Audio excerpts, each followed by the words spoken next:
Welcome once again. So, today we will be having a quick discussion on Matthew Arnold's Culture and Anarchy. We see of it being an essay on political and social criticism viewpoint that Arnold has to present during the time of Victorian age. And we see that initially it was published in Cornhill magazine between 1867 to 68. And in the year 1869, where we see that the preface was added to Culture and Anarchy. Now, as we go on and study culture and anarchy, we see certain terms like Philistine, Hebraism, Hellenism, barbarian culture, religion coming up. So, we'll see these terms in association to what Arnold has to talk about perfection, then a Victorian culture, religion, society, socioeconomic conditions. And mechanically, we need to see and understand how Arnold's particular work, culture, and anarchy has influenced further criticism in the literary history. Gradually, we see that before entering culture and anarchy, we see that during the time of Victoria, when Queen Victoria succeeded to the throne in 1837, England was going through a lot of different phases. So, industrialization was gradually being progressive. It was the age of science and technology. It was the age of reason and progression. So there is a reinforcement of discoveries of science and technological progression. On the other hand, we see there is widespread misery and discontentment among the stages of industrial revolution. So we see on it is becomes a binary between happiness and spiritual bafflement. So on one hand, of people are striving towards and gaining happiness and peace in terms of economical apprehension. We also see there is redemption. So nothing can be quite justified during the Queen Victoria's time when progression is at the peak and gradually people are becoming more kind of aware of the standard acceptance of living and human condition. We see that certain questions are coming up which are quite answered in different genres of literature.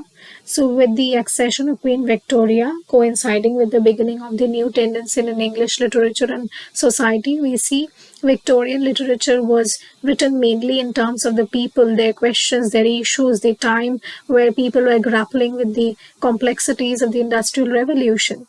So, we see writers like Arnold, Tennyson, and others coming up in different genres poetry, novel, essay, and so on, with some kind of moral purpose. So industrialization was not only a question of concern or a place of interrogation of writers like Tennyson and others, the Victorian experts. We see also Arnold being baffled to identify with the established and new way of living with the industrial stepping stone. And we see how far he is interrogating the established social and religious values and institutions that was gradually crumbling down under the impact of science and utilitarian philosophy. So these were constantly being discussed upon by Matthew Arnold, and certainly we see a reflection upon these aspects in culture and anarchy. There is also a grief that we find that he regrets how the old times, old values, morality, old education, traditional way of living was gradually passing away to a more uplifted version, to a more economically and scientifically sustained version. So, particularly if we go by all the chapters that we find in Culture and Anarchy, we see that Arnold comes with a remedy. So, in order to revive the true culture, the true art of living. So, for him, it is the identification of the culture in its own self and religion in its own self and people's emotion in its own self in order to create a new conscious union in the society. So he feels that the strongest part of religion during the Victorian time was for mankind to develop the right way of interpreting life, right way of sustenance, and not completely giving way to the industrial and scientific development, but also conforming to the traditional roots and living and adhere to the religion, cultural, and philosophical standards.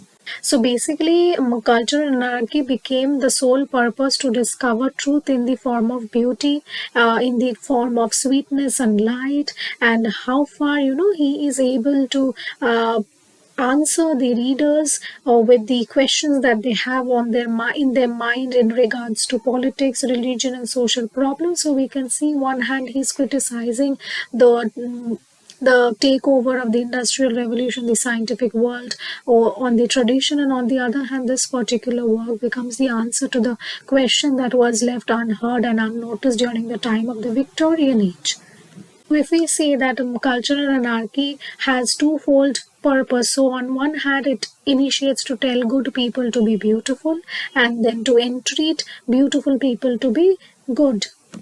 So if we quote in the words of Matthew Arnold, which we find from the criticism, Culture and Anarchy, the work that he has written, he says that or recommends culture to be the greatest help of our present difficulties. He defines culture by saying that it is a pursuit of our total perfection by means of getting to know on all matters which most concern us the best that has been thought and said in the world. So, if I repeat, culture is the greatest help of our present difficulties. It is a pursuit of our total perfection by means of getting to know all matters which most concern us the best that has been thought and said in the world.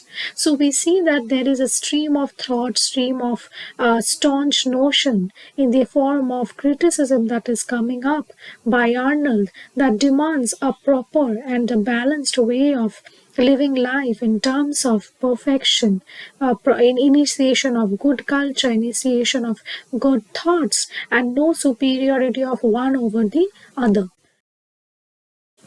So Matthew Arnold grieves over the fact that people are running more on gaining material heaven over spiritual heaven, and he finds that the age of Queen Victoria is lacking in terms of aesthetic and moral and purposeful appreciations and judgments. So, in order to kind of question the people and also to answer the questions that they have on mind, we see that this particular book becomes all the more a celebration, an answer for the people who are fighting against the forces of contemporary materialism. So he is on one hand appreciating that science and technology are opening up with new and unexpected horizons, but also is grieving for the people who are not allowing it to flourish in its own terms and gradually thriving with greed and irrational competitiveness, which is gradually replacing the old institution, thoughts, process, culture, religion, and they are all in retreat. And something very odd is in the process which cannot be understood by the people in general. So he demands to see a more moral, intellectual growth alongside scientific development that will balance out the society. So people need to understand the curiosity of interrogation as to not to channelize the material progression, but to channelize the real culture, the real aspect of living. And in order to do so, one needs to identify with emotions, with the spring of love and association with other human. So, if order to bring out something better in the society, it should be in a very uniformed manner. And also to him is that culture will be the only possible thing that can gain the human perfection and union in the society, which is more of an internal condition which aims at human perfection, growth, and development. And it does sanction religiosity among others. So, according to him, we see that in Culture and Anarchy, he celebrates culture that will enrich commoners and people with inner content of both mind and spirit, and associate religion and material connections and also prerequisites of culture. So for him, we see that he is celebrating, inextricably connecting culture with sweetness and light, peace and satisfaction, spiritual perfection. So we see that culture is understood in a very spiritual and optimistic way, where it is in the portrayal of a single-minded love of perfection that is free from all types of fanaticism. And in order to emphasize more on culture and religion and what dismal condition was the England going on, he comes up with a differentiation between barbarians, Philistines, and populace. So he signifies or indicates barbarians as the aristocrats of England, and middle class as the Philistines, and the populace as the working class. So he comes up with certain distinction and difference because he tries to make people understand of the segregation that was taking place during England, and which could have led to a more worse situations if not resisted in the right way and right thought. So, he sees that in the contemporary time, people will be more helpless, people will lack power, people will lack cultivated mind, people will lack humanity if this differences are not taken into address. So people now needs to understand that the true idea of living, the true idea of culture now needs to be directed in terms of light, in terms of truth and spontaneity.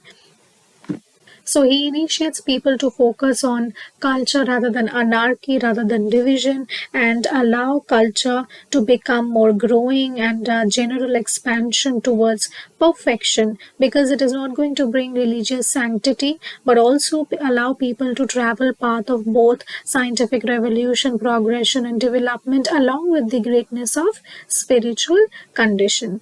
So that's all about a very quick discussion. However, cultural anarchy needs a very insightful study, and since it's dedicated to many chapters, we can study the chapters alongside. So if you want a detailed study, please comment. I hope you have had a little learning from this discussion on Matthew Arnold's Cultural Anarchy.